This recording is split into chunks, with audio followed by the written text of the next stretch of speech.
कुर्बानी किन लोगों के ऊपर वाजिब है?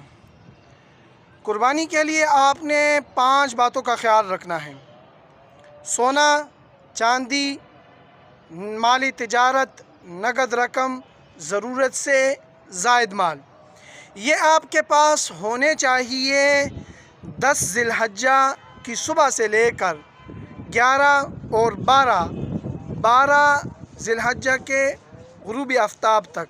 अगर आपके पास ये मालियत है और मौजूदा दौर में पाकिस्तान के रुपए के अंदर 1,33,000 रुपये जून 2023 है ये, इसमें जो है ना इतना रकम जिसके पास होगा कर्ज़ा और ख़र्चा वग़ैरह निकाल कर, तो आप जो है कुर्बानी आपके ऊपर वाजिब है, आप करें।